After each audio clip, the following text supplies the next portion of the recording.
tudo bom? Estamos aqui agora para a nossa aula de número 5 de Química, onde vamos falar sobre comportamento nuclear de elementos radioativos, tá? Radioatividade. Então, objetivos: compreender o comportamento nuclear dos elementos químicos radioativos, compreender o que é energia nuclear, conhecer reações de fissão e fusão nuclear e verificar os principais impactos ambientais decorrentes da energia nuclear. Beleza? Me acompanhe então. Núcleo do átomo. O núcleo do átomo é formado por subpartículas fundamentais, que nós chamamos de prótons, carga positiva, e os nêutrons, que não têm carga, é neutro. Quase toda a massa do átomo está concentrada no núcleo, e a outra porção de massa é distribuída entre os elétrons na eletrosfera, mas a maior parte da massa de um átomo está no núcleo. O núcleo atômico é pequeno, central e possui toda a carga positiva do átomo, também denominada por número atômico, que nós chamamos, na tabela periódica. De acordo com os princípios físicos, a tendência seria que os prótons se afastassem uns dos outros, porém, há no núcleo a força nuclear forte, uma das 4 forças essenciais para a natureza, que os mantém unidos. No entanto, quanto maior o núcleo do átomo, menos estável ele se torna. Beleza? Veja comigo então. Elementos radioativos. Existem cerca de 90 elementos químicos estáveis, isto é, com núcleo e eletrosfera eletricamente estável, ou seja, tanto a eletrosfera e tanto o núcleo estáveis. Existem aproximadamente 90 elementos. Conforme o número de prótons aumenta, o núcleo se torna instável, ou seja, elementos químicos que apresentam um maior número atômico, igual ou superior a 84, igual ao número atômico 84, emitem radiações e são denominados elementos químicos radioativos. Por quê? Porque eles não estão estáveis. Eles têm uma carga a mais ali, podemos dizer. Então, eles vão ter que emitir carga, eles vão ter que emitir radioatividade. Então, são elementos químicos radioativos.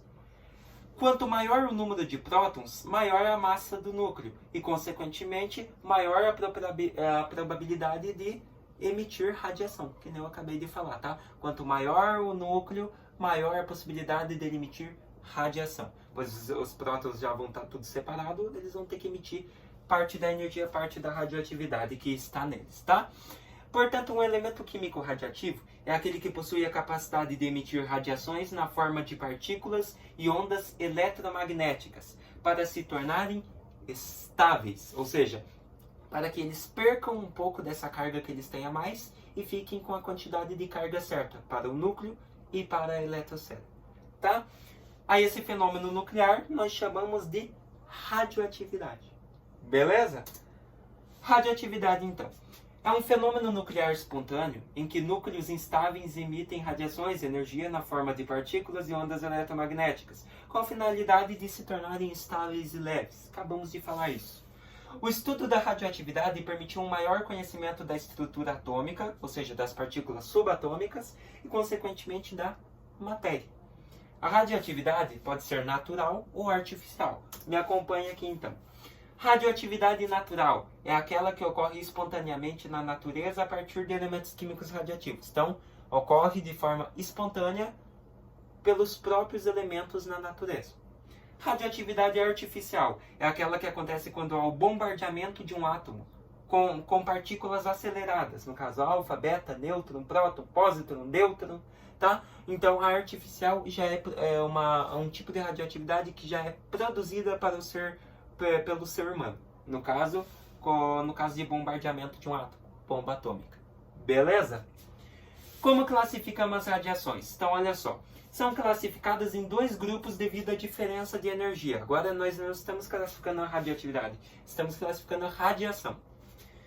Partículas carregadas, alfa e beta, são, por exemplo, utilizadas como tratamento contra o câncer. Tá? Partícula alfa e beta são radiações, mas não são tão fortes quanto ondas eletromagnéticas, que pode ser a radiação gama, que é utilizada na esterilização de equipamentos.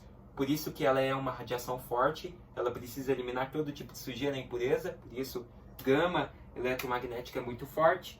É utilizada, como dito, na esterilização de equipamentos cirúrgicos e na irradiação de alimentos. E também nos raios-x, Que é aquilo que eu falei, a radiação gama ela é tão forte que ela consegue atravessar a nossa pele no raio-x e ver os nossos ossos, beleza? Ir além até dos ossos mesmo, em alguns casos, tá? Então temos ali as aplicações gamas e o raio-x ali, né? No caso. Então, as radiações podem ser alfa, beta e gama, tá? Alfa e beta são mais de boinha, são as ionizantes. E daí nós temos as partículas de ondas eletromagnéticas. No caso, são as mais fortes, como a partícula ou emissão gama. Beleza? Nós tínhamos visto um pouco isso em física, então é mais de boa, né? Olha só, radiação não ionizante. Radiações que não apresentam energia suficiente para retirar elétron de um átomo.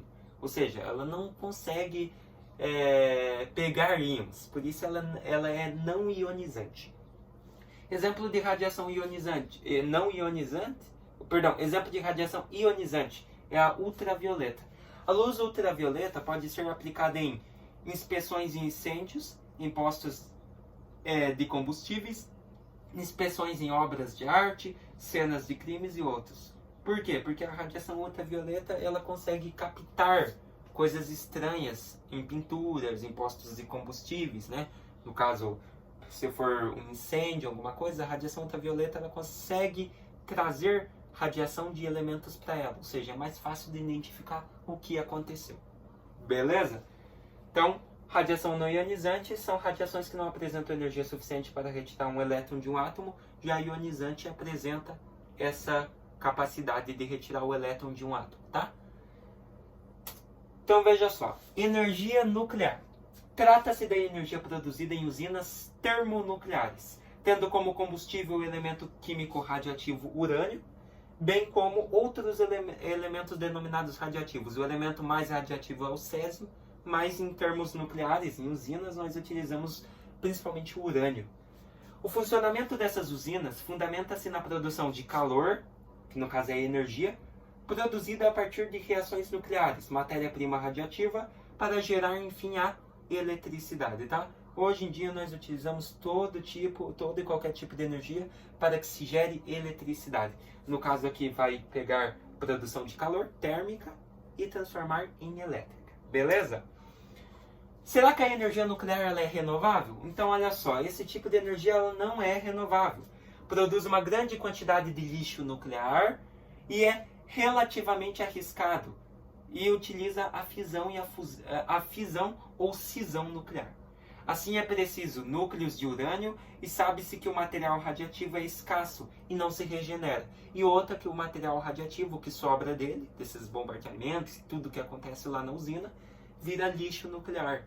Muito perigoso, muita radioatividade. Beleza? Olha só, fisão e fusão.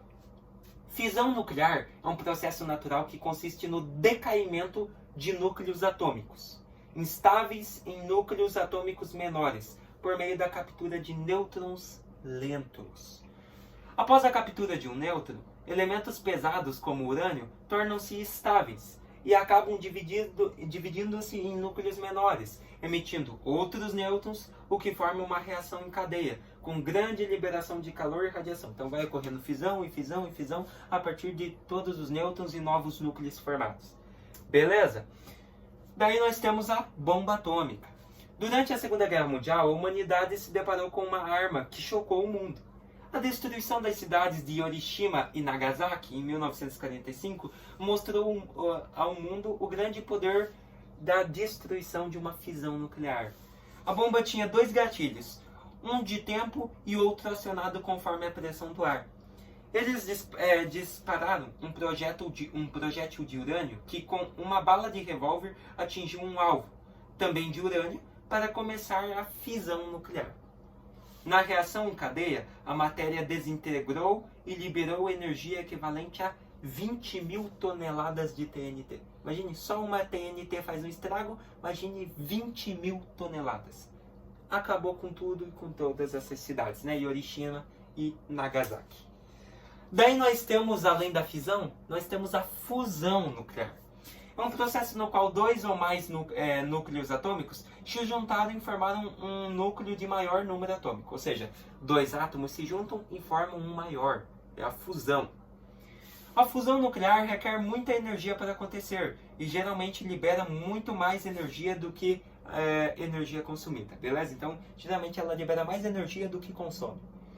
As estrelas são formadas de hidrogênio, cujo núcleo é leve. A alta temperatura promove a fusão, formando um núcleo de hélio e um elemento mais pesado. Que é um elemento mais pesado, beleza? Ou seja, se é hidrogênio, o hélio é bem mais pesado que o hidrogênio, tá? Como a temperatura é muito alta, a fusão entre esses átomos vai acontecendo e gerando um átomo de maior núcleo, que no caso é o hélio, beleza? Ou seja, tornando-se a estrela mais pesada. Energia nuclear. Quais que são os impactos de energia nuclear? Quais que são os impactos da fusão, da fissão das usinas termonucleares? Olha só, contaminação do solo e da vegetação, né? Coisas radioativas, contaminam tudo. Animais que se alimentarem dessa vegetação também sofrerão consequências da radioatividade, muito graves e muito sérias. Tipo a cidade de Chernobyl, vamos falar assim, né? O solo não fica infértil, mas tudo que cresce nele, tudo que nasce dele carrega consigo a radioatividade, tá? Então o solo não vai ficar infértil, você vai conseguir plantar, vai nascer planta e tudo. Porém, essas plantas virão com radioatividade, muito perigoso. A água contaminada também propagará a radioatividade por onde passar, afetando desde peixes até a vegetação de rios e mares. Então a água contaminada por radioatividade afeta totalmente a vida marinha. E temos o desequilíbrio nos organismos que compõem estes ecossistemas, tá? Eles vão se tornar mais fracos por conta da radioatividade, gerando um grande impacto negativo ambiental no nosso planeta, tá? Então, esses impactos, esses lixos atômicos aí, esses lixos nucleares, são muito perigosos e devem ser evitados, beleza? O que nós vimos hoje, então? Compreendemos o comportamento nuclear dos elementos químicos radioativos, compreendemos o que é energia nuclear, conhecemos as reações de fissão e fusão nuclear, né? Fissão geralmente é a separação de átomos e fusão é a junção de dois átomos até formar um maior. E verificamos os principais impactos ambientais decorrentes da energia nuclear. São muitos e muito sérios, tá bom? Eu espero que vocês tenham gostado dessa aula de química, entendido um pouquinho mais aí sobre essa parte da química que é a radioatividade. É uma parte legal, porém muito perigosa. Beleza?